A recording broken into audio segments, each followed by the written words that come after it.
Today we are going to read the story Amelia Earhart, a Legend in Flight. If you turn the cover to the next page, you see the focus question. Who is Amelia Earhart and why is she a legend? A legend is a story coming down from the past. When a person is a legend, they are known for doing something great. In this story, we will learn about Amelia Earhart and what she did to make her so well known. Turn the page. On the left-hand side at the top of the page, you will see the words to know in this story. Accomplishments, bloomers, disappeared, fatigue, instruments, legend, navigator, pilots, and tailspin. You can see what those words mean if you turn inside of the back cover in the glossary, so you can read those for yourself later.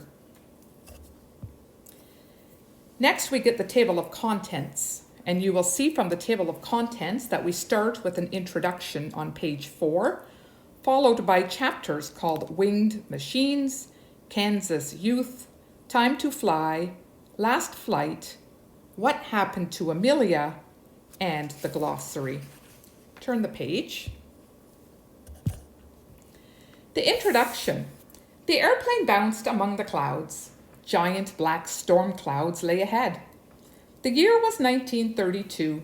The airplane carried Amelia Earhart. She had been the first woman to ride in an airplane over the Atlantic Ocean.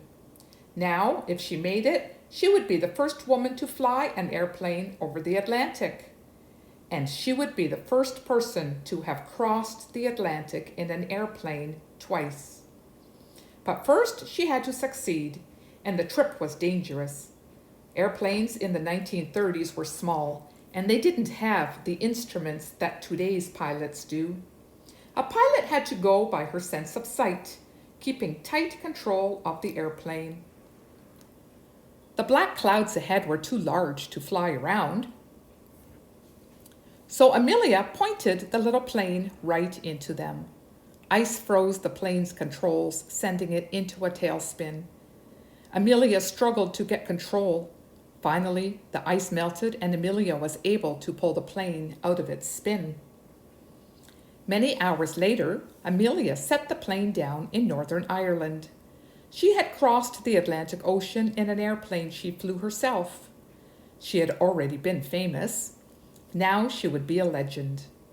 But Amelia Earhart would be most remembered for something else. While trying to fly around the world, she disappeared. Turn the page.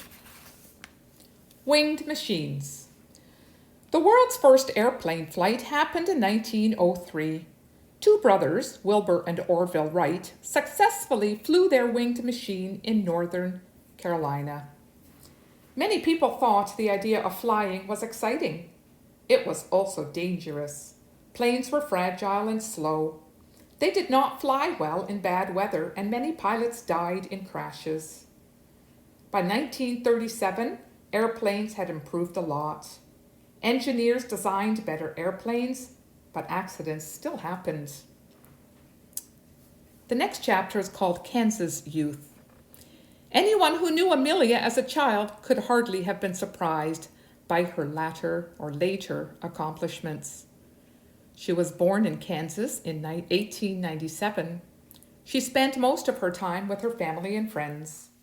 They climbed around the banks of the Missouri River. Amelia made up games for the children to play. She and her sister were such active children that their mother made bloomers for them to wear. Unlike dresses, bloomers allowed the girls to be active as the boys. When Amelia was 21, her family moved to California. One day, she attended an air show. The airplanes dazzled her, flying in loops and doing stunts. She knew then that she wanted to fly. With her parents' help, Amelia took piloting lessons and saved enough money to buy an airplane. Before long, she was flying in air shows herself. Turn the page. The next chapter is called Time to Fly. Amelia later moved to Boston and found a job at Denison House. It was a place where people who were poor, especially children, could receive help. She loved her work there, but then the chance of a lifetime presented itself. George Putnam, a publicist, searched for a woman to be the first to ride in an airplane over the Atlantic. It was a dangerous idea. 3 women had died trying to cross the Atlantic the year before. Only men had ever crossed the Atlantic in an airplane. Anyone who would try it had to withstand danger and fatigue. George thought Amelia Earhart was perfect, and she was eager to go. And here on page 9, you see a picture of Amelia Earhart in her nurse's uniform, and you can see all the things that she did in her life. She had many different jobs like nurse, social worker, pilot, clothing designer, magazine editor, writer, airline executive, and professor. And she also helped start the 99s, a group of women pilots that still exists today. You can turn the page. Amelia was just a passenger on that 1928 flight, but her life would never be the same. The first woman to cross the Atlantic made headlines around the world. After the flight, she was famous and busy writing books and giving speeches about flying. She also designed clothing and luggage for active women like herself, and even helped launch 2 airlines. Later, she married George Putnam. She also continued to fly. By the time she was 39 years old, Amelia had made every major flight there was, except for one. The greatest challenge left was to fly around the world. Only one pilot had ever flown around the world, but he didn't follow the equator, the longest and most difficult route. This was the route Amelia would fly. Would she make it? By this time, no one doubted Amelia Earhart's flying skill. On May 21st, 1937, she took off with her navigator, Fred Noonan. They went from California to Florida in a Lockheed Electra. Turn the page. The next chapter is called Last Flight. And there's a picture of her flight on the map. You should be able to see it on your screen. Amelia and Fred first stopped the Electra in Florida. The new plane had crossed the entire North American continent. Next, they flew to South America, Africa, India, Asia, and Australia. It appeared that Amelia Earhart would once again pull off a historic flight without a hitch. On June 29, 1937, they stopped in New Guinea, just north of Australia. There they fueled the airplane and checked their maps. When they took off again, there was no hint of any trouble to come. As they flew close to Howland Island, their radio messages became odd. The U.S. Coast Guard cutter, Itasca, waited offshore to receive their signals and help them find the island. Those radio signals were irregular and strange. Amelia spoke of a storm, yet the weather over the island was clear. More than 20 hours into the flight, Amelia's voice said, "We're running north and south." She was never heard from again. Please turn the page.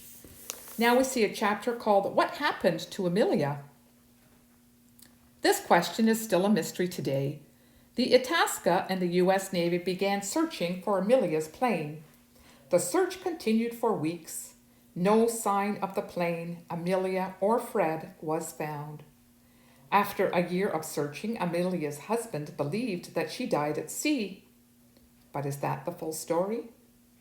Some people think Amelia and Fred survived an emergency landing and were picked up by a Japanese ship. Others think that Amelia landed the plane, but at a different island.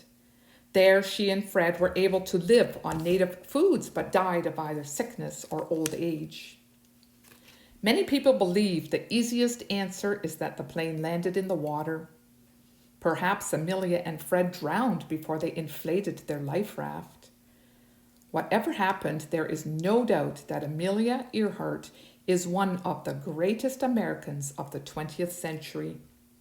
She showed everyone that women didn't have to live with limits. She showed people that anyone could fly. She was a legend. And that's the end of the story.